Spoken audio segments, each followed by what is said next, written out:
Okay, so to continue with that idea, we have another system. Solve the following system by graphing. So to save us some time, I have the graph already put there. Now remember, the solution to a system are all the points of intersection. So do we have any points of intersection here? And if we take a look, we don't, right? There is a gap in between these two graphs. So when there are no points of intersection, we typically say no solution. Okay, so now it's not going to be as clear as it was when we had linear equations, because those were parallel. Right now, we're just having a parabola that is not touching the line. Now, how do we know that they won't touch later on down the road? Well, if we understand how graphs work, we know there should be arrowheads at the end, meaning they copy those patterns. So these will continue up, and this will continue there. Neither one will curve towards the other. Okay, so that's how we know that there is no solution. So the question is, how does this show up when we go to solve algebraically? Okay, so imagine we were told to solve this system algebraically. Well, as I said to you in the last question, right, we're going to solve this by setting the two equations equal to each other, because we're looking for the places where they are equal. So 2x squared plus 3 has to be equal to x plus 2. So if I was solving this algebraically, I wouldn't know in advance that it has no solution. So I would see this quadratic and say, okay, let me try to solve this. So I typically set it equal to 0 unless I plan to use complete the square. So I'm going to use the quadratic formula here. Okay, which means I have to set it equal to 0. So 2x squared minus x plus 3 is equal to 2, and subtract 2. So that's plus 1. Okay, so now I'm going to go with the quadratic formula, which is x equal negative b plus or minus the square root b squared minus 4ac all over 2a.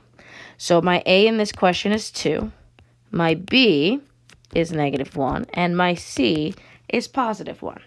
So my x value is equal to negative of a negative 1, right, because negative b, plus or minus the square root of negative 1 squared minus 4 times a times c all over 2 times a. Okay, so I keep simplifying. This is a positive 1, and underneath the radical, I get 1 minus 4 times 2, which is 8. I get a negative 7. So looking at this answer, there should be something that sticks out to us, and that's the negative under the radical. That's not allowed to happen. If you remember from the discriminant, when anytime we have a negative under the radical, that means we have no real solutions. Our solutions are going to be complex, but we'll talk about that in Algebra 2. All right, so anytime you get a negative under the radical, it's going to tell me I have no real solutions. So we do get the same answer. No solutions from the negative under the radical, algebraically. No solutions from no points of intersection, graphically. Okay, let's try one more. So how is this different from the last two? Well, the last two are both quadratic and linear. Now we have two quadratics, but the process is still the same. If we are solving algebraically, I'm going to set the two equations equal to each other since they're both already equal to y. So I have x squared minus 2x plus 1 has to be equal to negative x squared plus 2x minus 1. And I start combining my like terms. So plus x squared minus 2x plus 1 plus 1, 0, 0, 0. This gives me 2x squared minus 4x plus 2. Okay, so now I'm going to do this by factoring. Okay, because I see that there is a GCF here of 2. So I'm going to proceed with that method, and I get this. So now when I'm factoring completely, remember I check my parentheses to see if there is any more potential factoring. So looking for two numbers that multiply to 1 and add to a -2.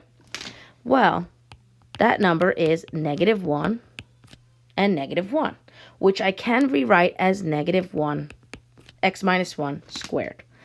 Okay, now if I proceed to solve this, right, I can divide both sides by 2.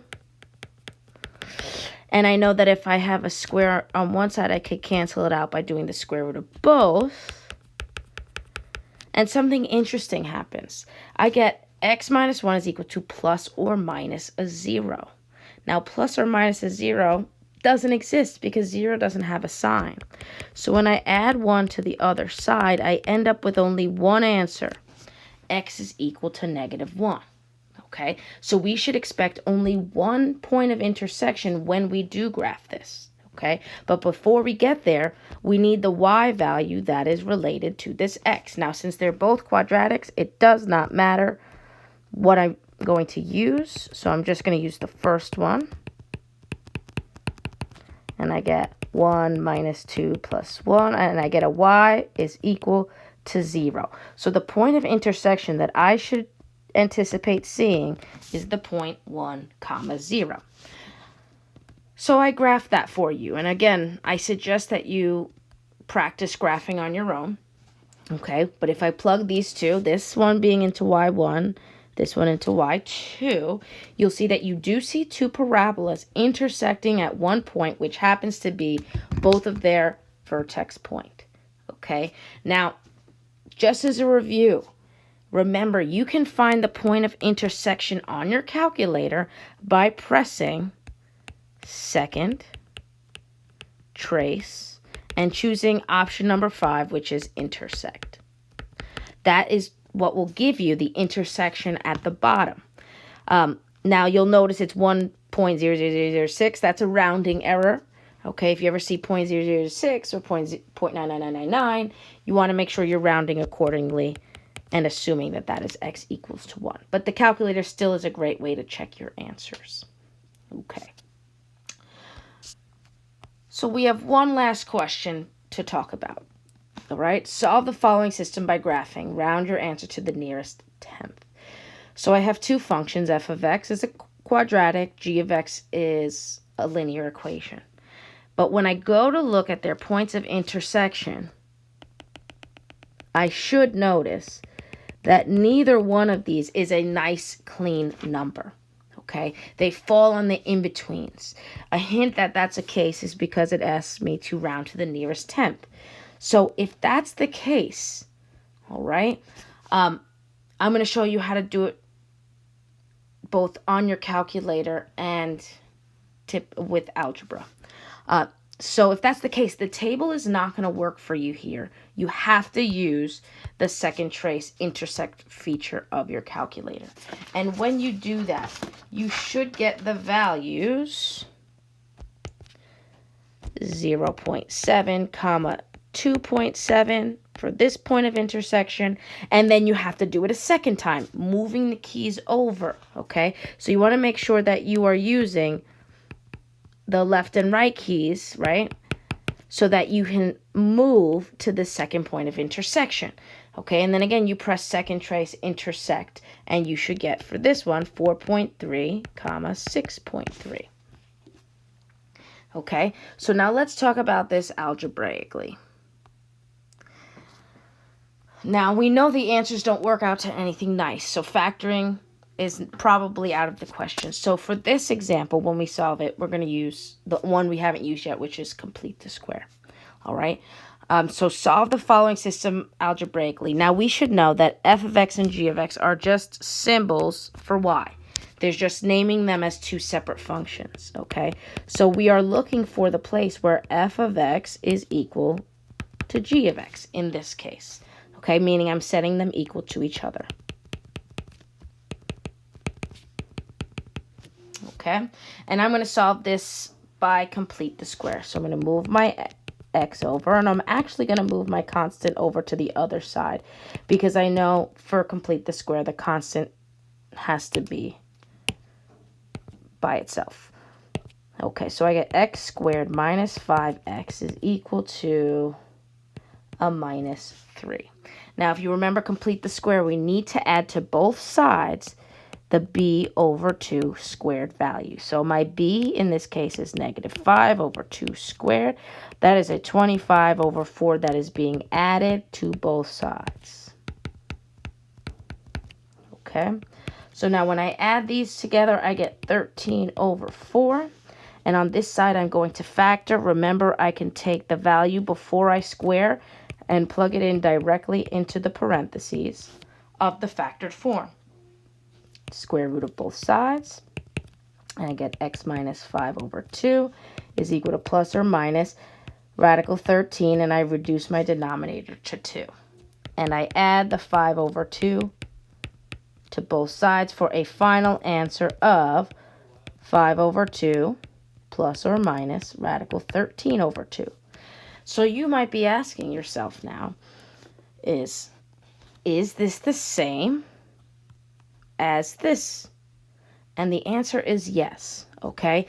These are our 2x values. So when I split this up into 5 over 2 plus radical 13 over 2 and 5 over 2 minus radical 13 over 2, I actually get the x values 4.3 and 0.7, which are the same x values I got from my ordered pairs. So now what's left?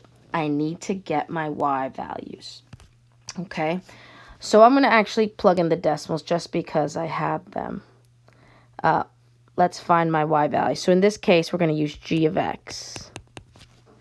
And that's going to be equal to 4.3 plus 2. That's the same 6.3 that we had above, right? And when I plug in to g of x 0.7 plus 2, I get 2.7, which is the same that I got over here. So we do end up with the same answer. X equals 4.3 and 6.3, and x equals 0.7 and